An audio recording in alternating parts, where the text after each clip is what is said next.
आग के दरियाओं में, पहाड़ों में नंगे पैर जाने कितने वर्षों तक जलना पड़ता है, तपना पड़ता है, तब जाकर के बैतरनी नदी बीच में पड़ती है। और उस बैतरनी नदी के पल्ली पार धर्मराज बैठे हैं हमारा फैसला सुनाने के लिए कि कौन अच्छा करके आया है, कौन बुरा। और बैतरनी नदी को भी अगर कोई पार कराता है तो या तो बंदा महारानी यानी कि तुलसी जी, और चाहे जगत जननी गौ माता। जो मरने के टाइम पे गौ दान दिया जाता है ना, इसीलिए दिया जाता है। बोले गौ दान कर दो, बोले क्यों? क्योंकि तुम यहाँ गौ दान करके जाते हो और वो बैतरनी नदी पार कराने आती है।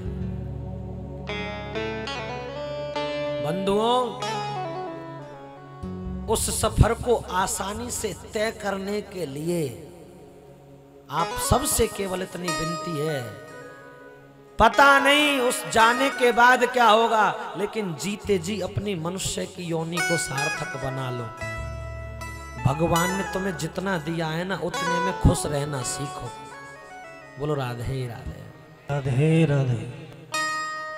अगर किराए के मकान में रहते हो तो भी खुश रहो। बोले तेरी रजा में रजा राजी, तू जाने तेरो काम जाने।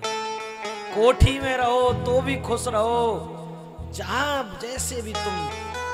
अगर तुम्हें सूखी रोटी भी मिली है ना, तो उसका भी शुक्रिया अदा करो।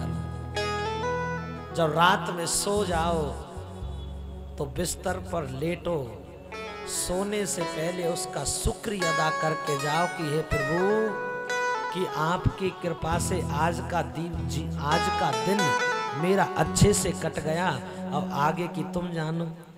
रात में जब हम सोते हैं ना तो 90% मरे पड़े रहते हैं, हाँ या ना?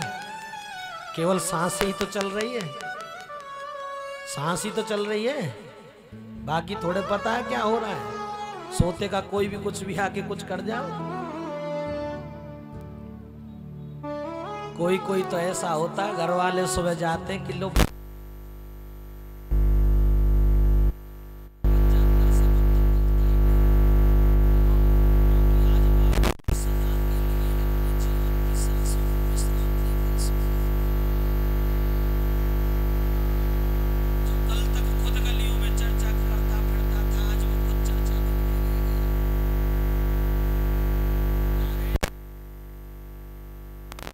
से करबद्ध प्रार्थना है। जब रात में सो तो उससे प्रार्थना करो कि आज का दिन तो अच्छे से कट गया, कल की शुरुआत जैसा तुम कराओ करूंगा।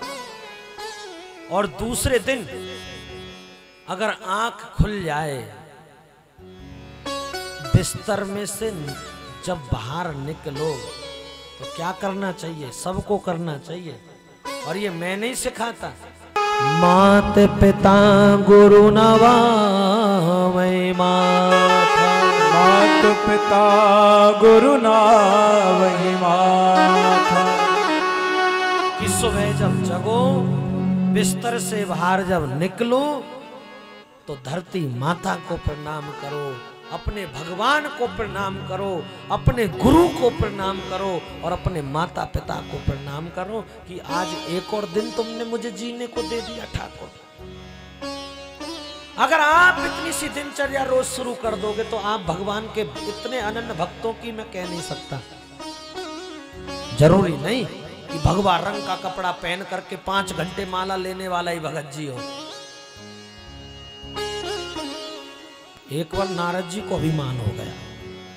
किसको अभिमान हुआ? नारद जी को। नारद जी को अभिमान हो गया कि मेरे बराबर कोई भगवान का भक्त नहीं। और ये बात सच भी है, उनके बराबर कोई भक्त है क्या भगवान का? हाथों में बीना करताल लेकर 24 घंटे नारायण नारायण नारायण नारायण जपते, हाँ या ना? एक बार नारद जी को अभिमान हुआ, बोले मैं भगवान का सबसे बड़ा भक्त हूं। और झट गए कहां पर? नारायण के पास। और बोले हे प्रभु, बोले हाँ, बोले मुझे अपना सबसे बड़ा भक्त घोषित कर दो। नारायण भगवान बोले ऐसे कैसे कर दो? बोले मुझसे बड़ा भक्त कोई है कौन? सबसे बड़ा भक्त घोषित कर दो। बोले क्यों?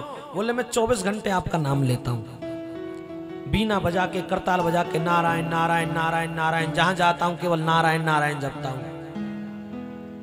नारायण भगवान बोले मुझे लगता है कि इनको तो अभिमान हो गया, और जहां अभिमान होता है ना वहां राम नहीं होते साहब। जहां अभिमान है वहां मेरे राम नहीं, और जहां राम रहते हैं वहां अभिमान आता भी नहीं प्यारे।